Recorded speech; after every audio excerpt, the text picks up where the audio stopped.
जन्माद्यस्य यतोऽन्वयादितरतः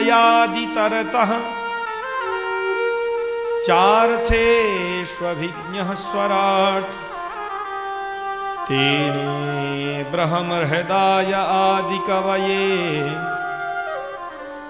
मुह्यन्ति यत्सूरयः तेजो वारिमृदां यथा विनिमयो यत्र त्रिसर्गो मृषा धाम्ना स्वेन सदा निरस्तकुहकं सत्यं परं धीमहि। सामान्य और सरल शब्दों में यदि समझा जाए, क्योंकि जितने भी कथावाचक हैं उनकी परीक्षा सबसे पहले यहीं पर हो जाती है। टीकाकारों ने अपने अपने विवेक से इस श्लोक की बहुत सी टीकाएं की, 100 टीकाएं इस मंगलाचरण, 100 भाव, शताधिक। और सबसे विलक्षण बात महाराज जी यह है इस ग्रंथ की, किसी एक का है ये कह भी नहीं सकते। सत्यम परम धीमहि, वह जो सत्य तत्व है, उस सत्यम परमेश्वरम परमात्मानम रामम कृष्णम देवीं सरस्वतीं, जहां आपकी बुद्धि व्यवस्थित हो जाए उस तत्व के रूप में, बंटवारा करते हुए देवताओं के रूप में नहीं, तत्व के रूप में। जब देवी भागवत हम आप सब सुनते हैं, देवी भागवत हुई यहां, तो इनसे अलग करते हुए ये देवी सर्वोत्कृष्टा है, ऐसा प्रतिपादन थोड़ी है। जब भी प्रतिपादन किया जा रहा है, उस प्रतिपादन के क्रम में पराशक्ति को परतत्व के रूप में प्रतिष्ठित किया जाता है। और वही परतत्व जब राम रूप में किया जाए तब उसकी विलक्षण बात हो जाती है। गुरुजन बड़ी परीक्षा लिया करते हैं महाराज जी, आप भी अनुभवी होंगे ही इसके। एक बार गुरुदेव ने हमसे भी पूछा, कहे कि हम लोग वैष्णव हैं, भागवत पढ़ते हैं, अब यह बताओ कि जिस प्रकार से विष्णु तत्व की इतनी बात कही गई, राम तत्व की इतनी बात कही गई, राम जी का पूजन करने वाला जैसे मुक्त होता है, तो क्या शंकर जी का पूजन करने वाला मुक्त होगा? अभी बड़ा भारी धर्म संकट है कि नहीं? पहले तो मैं बोला नहीं, भाई बोलूं तो बोलूं क्या, फिर कहे नहीं बोलो, पढ़ते हो तुम लोग, इतना करते हो, क्या करते हो पता चले। तो मेरे मस्तिष्क में जो भी आया, मैंने तो भगवान का ही स्मरण किया, वो तो अपनी स्थिति थी, यहां से कह देते हैं। और मैंने कहा कि महाराज जी, तत्व दृष्टि से जब चिंतन किया जाएगा तो भगवान शंकर भी जीव को मुक्त करने का पूर्ण सामर्थ्य रखते हैं। तत्व दृष्टि से चिंतन करेंगे तो वही तत्व जब राम जी के रूप में होगा तो जीव का निश्चित कल्याण करेगा। इतनी श्रुतियां हैं जो भगवान के परत्व का निरूपण अलग अलग प्रकार से करती हैं। तो तत्व दृष्टि अलग होती है, और जब तत्व दृष्टि से आप देखते हैं, किसी एक ग्रंथ का आश्रय लेते हैं, तो अन्य उसमें उपादेय हो जाते हैं। श्रीमद् वाल्मीकि रामायणम के महात्म्य में स्पष्ट कहा, ब्रह्म विष्णु महेशाद्या यस्यांसा लोक साधका। जगत की उत्पत्ति, स्थिति और लय, इसके लिए निर्धारित जो ब्रह्मा जी, विष्णु जी और भगवान शंकर हैं, जिसके अंशभूत होकर के यह सारा कार्य करते हैं। तो तत्व दृष्टि क्या है यहां पर?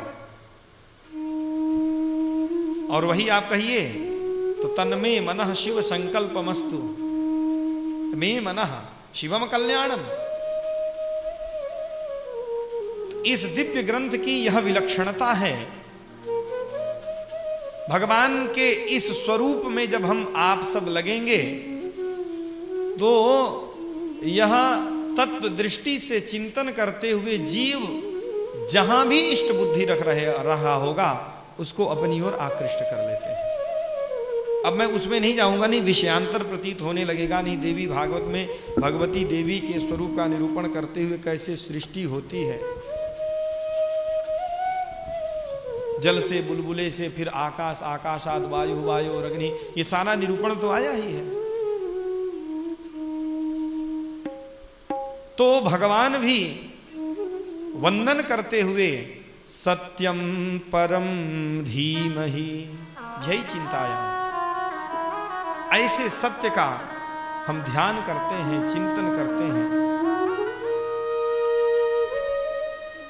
कैसे हैं पुनः कीदृशम, तो अब विशेषण बताते हैं। तो वस्तु का निर्देश यहां से दिखाई देता है।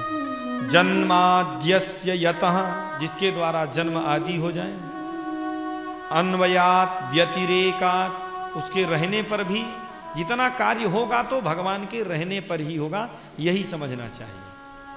अन्वय व्यतिरेक का लक्षण करेंगे तो फिर हो जाएगा, लेकिन बहुत अधिक विस्तार करना पड़ेगा। अर्थेषु अभिज्ञः,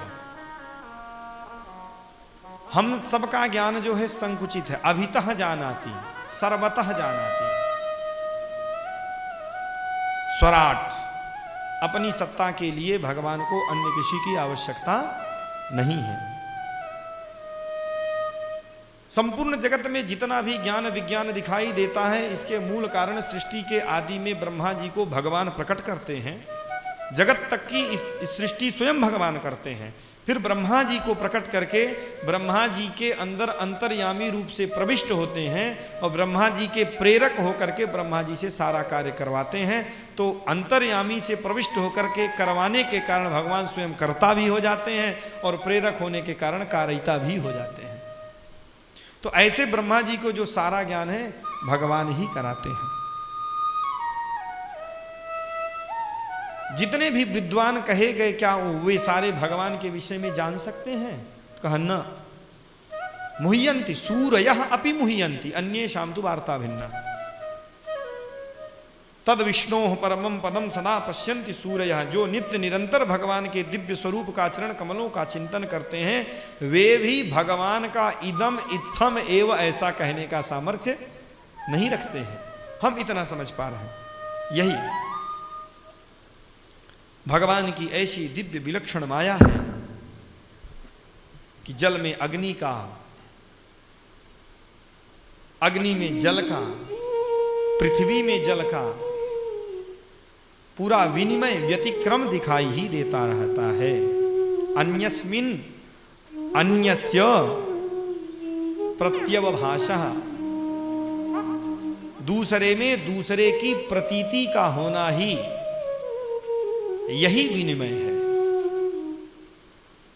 ऐसे जो भगवान है, यत्र त्रिशर्गः मृषा, त्रिशर्गः मृषा का भी बड़ा विलक्षण है भाव है कि जिनमें यह जो भगवान की त्रिगुणमयी माया है,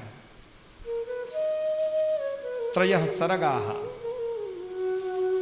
आगे हम इसकी चर्चा जैसा बनेगा करेंगे।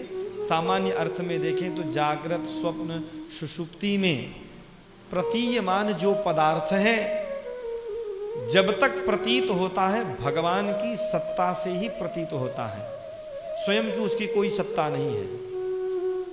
स्वयं में मिथ्यावत प्रतीत होता है। मिथ्या ही हमारे यहाँ के सिद्धांत में देखेंगे तो मिथ्या नाम का कोई पदार्थ होता ही नहीं, सब ख्याति के आधार पर। सारे मार्ग प्रशंसनीय है, कहीं से बोध हो जाए यही सबसे बड़ी बात है। अपने दिव्य तेज से, अपनी कृपा से संपूर्ण जीवों का जो अज्ञान रूपी अंधकार है उसका ध्वंस करने में, नाश करने में सर्व समर्थ जो सत्य स्वरूप भगवान है, हम उनका चिंतन करते हैं, हम उनका वंदन करते हैं, हम उनका ध्यान करते हैं।